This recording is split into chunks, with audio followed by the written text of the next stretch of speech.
to talk about India's evolving space strategy. Please welcome Namrata Goswami, Professor of Science Security at Johns Hopkins SAIS and faculty affiliate at Arizona State University's Interplanetary Initiative. Please join me in welcoming Namrata Goswami.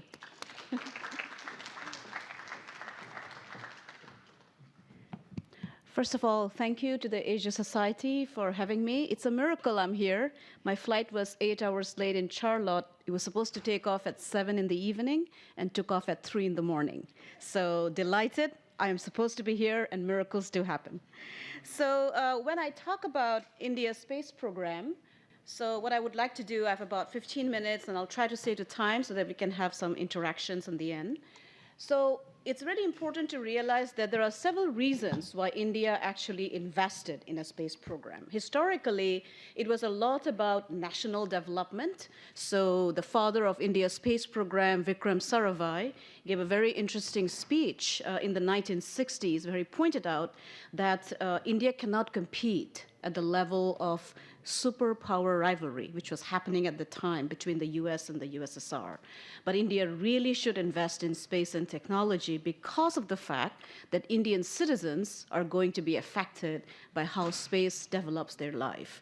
By which he meant, if you're an Indian farmer, weather forecasting is vital. Space provides that. I grew up in one of the most remote areas of India in the beautiful mountains of Northeast India, and satellite television was one way we actually saw interesting programs. And so I have seen personally what space can do to actually folks that live in very remote areas in Northeast India. So what I'm going to do today is talk about India's recent accomplishments, but also future goals. And the most important thing that we always need to think through, which is that how can the United States and India actually collaborate in building space technology that is such far-reaching, innovative, and I would argue disruptive capability development. So one way that India has conceptualized its space program and technology is to look at it from a grand strategic perspective. And this is across different prime ministerships, starting from the first Prime Minister, Jawaharlal Nehru, to the current Prime Minister of India, Narendra Modi. All of them argue that space is extremely vital for India's comprehensive national security. What is interesting is that India's space program also has been affected by India's strategic culture, which is that policy elites do conceptualize how they view a neighborhood. We talked about foreign policy. And by that I mean, how do you gather, for example, imagery, intelligence, surveillance, and reconnaissance, given the fact that India is positioned between two nuclear weapon states, China and Pakistan, with whom India has disputes. And I come from one of the disputed border territories, which is Arunachal Pradesh and some parts of Assam. So imagery can actually help in terms of providing that kind of narrative that Indian foreign policy would like to tell the world as to who could be an escalator. 5 minutes went really fast, but anyway.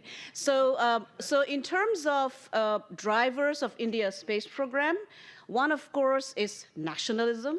So there is a lot of nationalism in terms of India's space program. There is a lot of support for India's space program, and this is across the nation. Second, there is also the perspective that I mentioned, which is international and national development.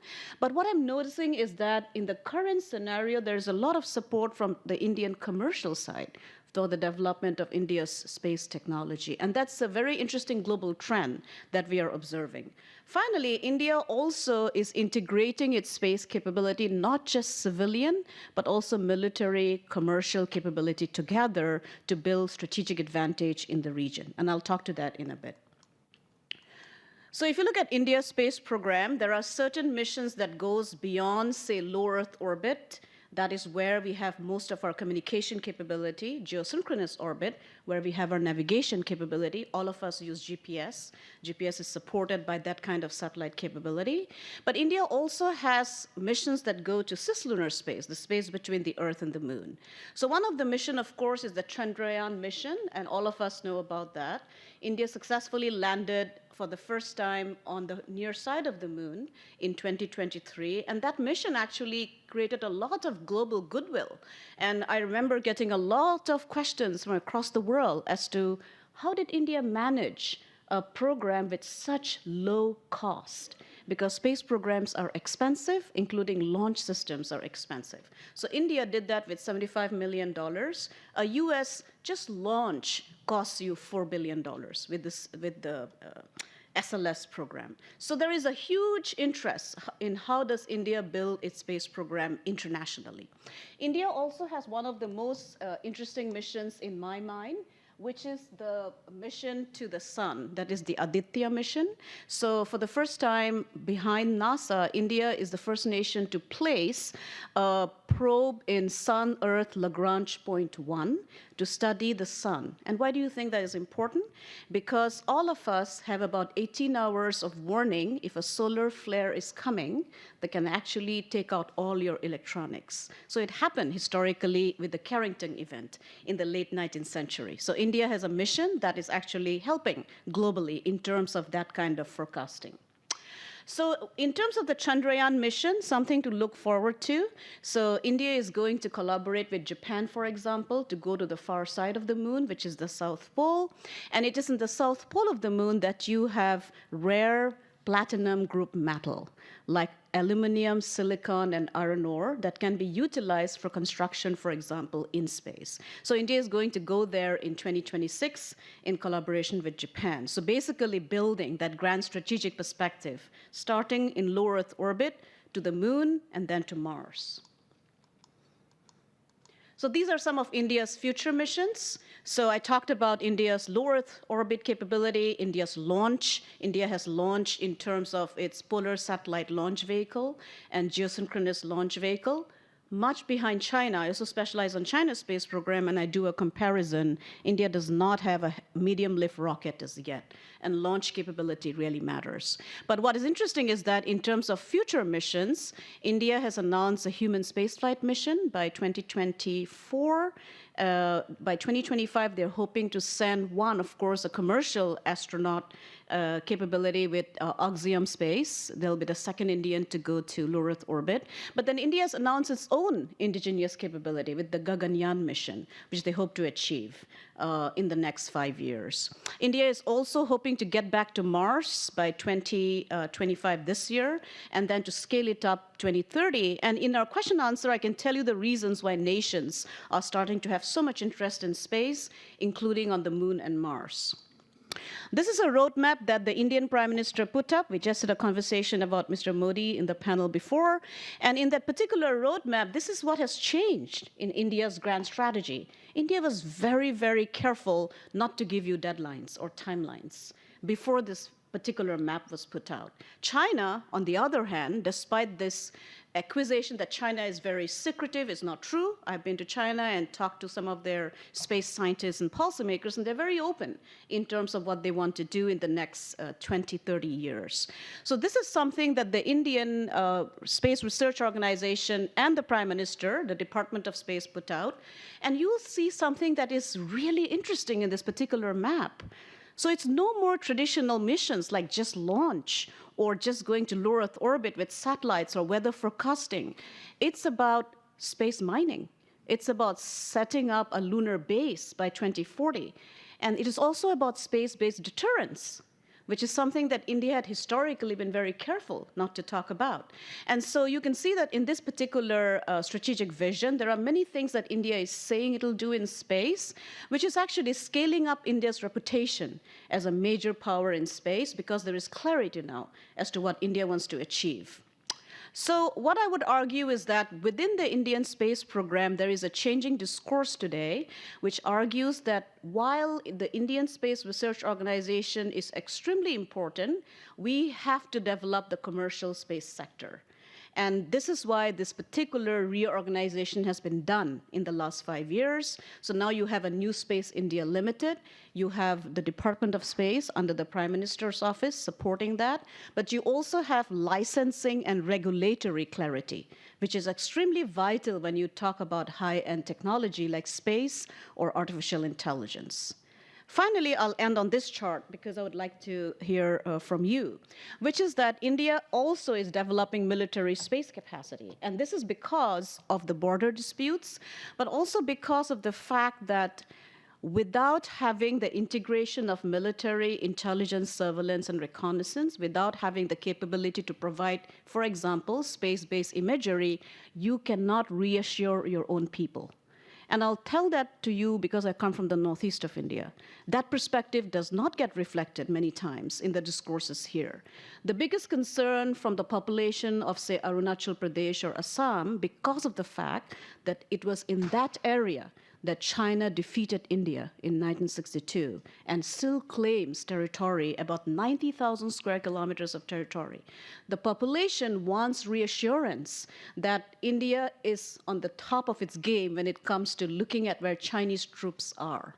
And that is why satellite imagery has become so important in terms of population reassurance as well. So finally, I'll end by saying that there are three things I would like to offer to you as takeaways. One, India is one of the major powers in space. Major powers are identified by launch capability, satellite manufacturing capability, the ability to get to space. India has that.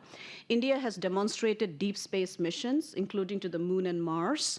And finally, what India is doing is institutional reform in the last few years so that it can build that capacity for its own people. I'm going to stop there, and I look forward to your questions. Thank you.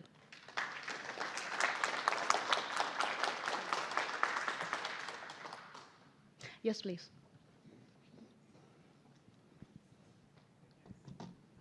First of all, thank you very much for the presentation. It was very informative. I'm an aerospace engineer at Astranis. I don't know if you've heard of us in San Francisco, but yeah, I had a couple questions just in terms of strategy and technology. So you showed us the roadmap, and I saw on that roadmap a global secure PNT. Yeah. So at the top, top there.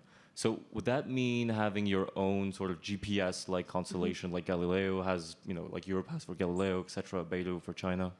Is that what you meant? Yes, yes. So India is investing in both national and commercial capability to build mega constellation structures, very similar to what, say, Beidou has and the US Space Force has, which is what we use, Global Positioning System. So India just announced that they're going to build that capacity in low Earth orbit, but they're also talking about building a navigation capability for the Asian region in geosynchronous orbit that starts about 36,000 kilometers. But yes. Okay. Understood, thank you. And second question, if you'll allow me. So, okay, for traditional satellites, there's a lot of pieces that are quite complex to make, right? Whether that's radio frequency amplifiers or I don't know, reaction wheels, stuff like that. So, in your opinion, what is the pain point in India's supply chain? What can't it make in-house, if there's anything? And what would that be? What would the pain point be strategically for the manufacturing of next generation of satellites? Yeah, so there are actually several pain points.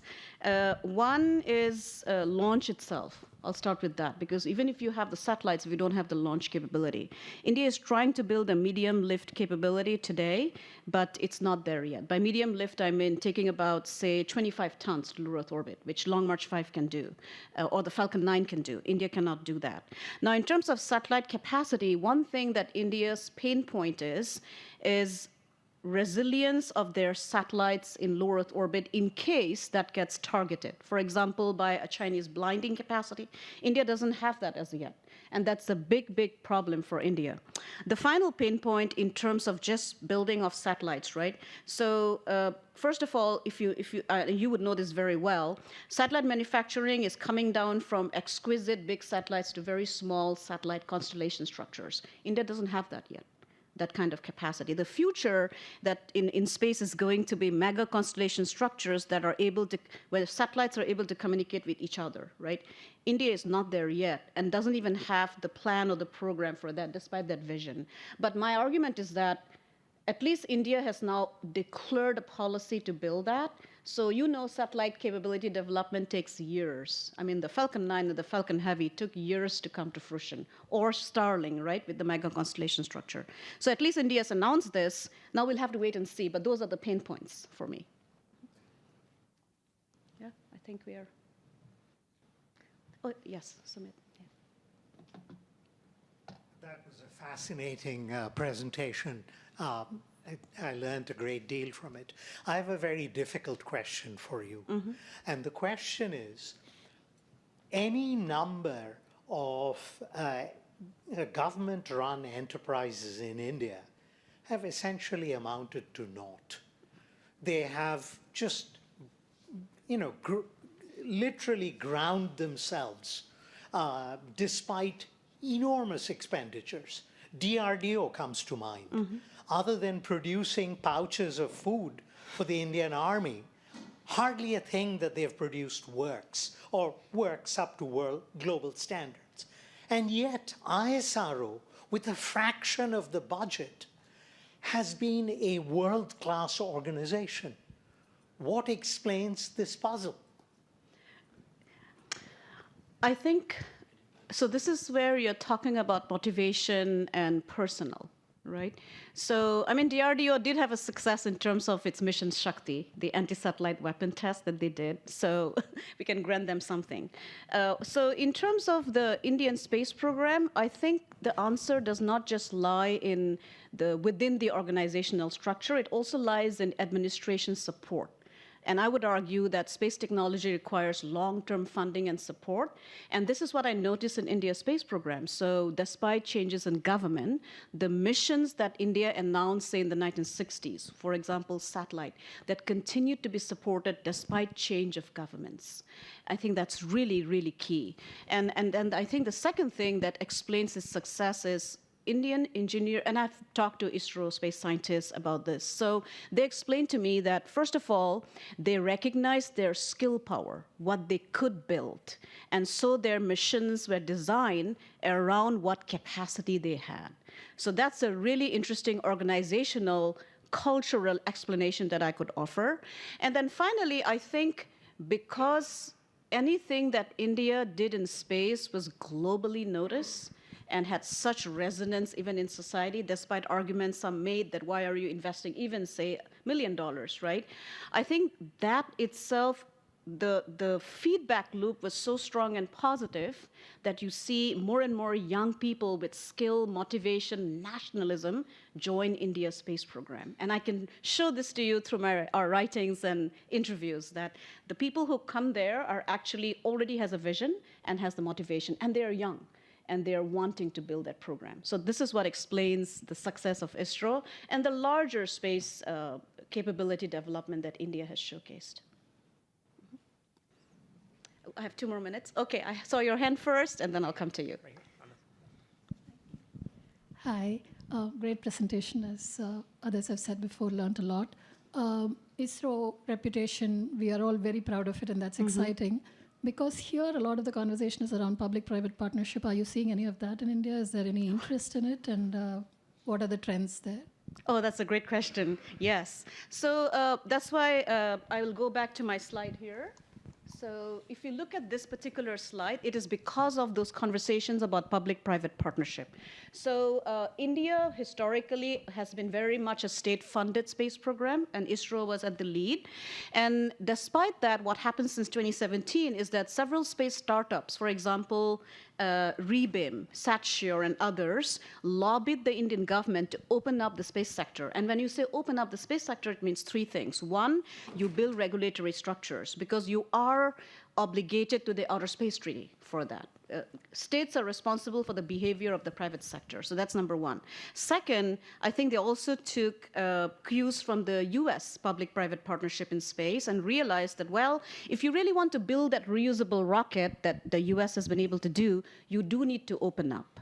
And so what India did was very interesting. In 2023, for the first time, India issued an official space policy. And in that space policy, the clear messaging was that if India really wants to be ambitious like China and the US, the future is commercial. And so the decision was taken, which is revolutionary, that the Indian Space Research Organization will not manufacture anymore. They will only do research and development. The commercial sector will do so. And so there are several Indian space startups that have been developed since then. So yeah, that kind of conversation was very much there. In fact, to the point that Indian space startups complained that, well, if we're not going to change the system, we will incorporate abroad. And that was a threat too, in some sense. Go ahead. I think, are we out of time, or maybe one more minute? Okay. So I'm a tech nerd, but I'm also an environmentalist at heart. Yeah. And I'm wondering, in the US, I think there's this conversation just started around, space debris. And basically, one of the things also, because there's so much in geosignals orbit, it'll also be a hazard. So do you know if India is starting to think about that at all, and what the thinking is just on that? Thanks. Well, India has. So the most important conversation in terms of space debris are two, right? One is natural hazards that happen with meteorite strikes and others. The second is man-made, which is anti-satellite weapons that create enormous debris. The largest debris that was created was by the Chinese ASAT test in 2007 with 3,000 pieces. So what India is doing are two different levels of conversation. One is the most important conversation happens at the United Nations Office for Outer Space Affairs. So what it means is that can we build, first of all, a cleanup technology? Because nations will go to space. In the post-Cold War period, you have 75 nations invested in space. Historically, there were 5. So India's argument is that, well, first of all, we'll have to create a treaty-based obligatory structure that agrees to responsible behavior, including, say, an anti-satellite test moratorium. So that's number one. Second, I think what the Indian conversation is interesting is that within India itself, there is the start of a conversation that, well, even if we want to showcase capability, we probably don't need to do it kinetically, like the kinetic hits. We can do non-kinetic anti-satellite weapons because those create debris. So there is a lot of conversation. The problem is that because of the fact that space is so much connected to national security, nations are not agreeing to a particular space traffic management, space debris removal capacity. And I'll end with that. Because of the Outer Space Treaty and the Registration Convention, for example, if you have created debris, say in low Earth orbit, and I am the cleanup company, I cannot take the debris out without you agreeing because it's high-end technology. And so those issues have to be resolved in the legal domain as well. But India is a very key player in that conversation. Well, thank you so much. It's been a pleasure. And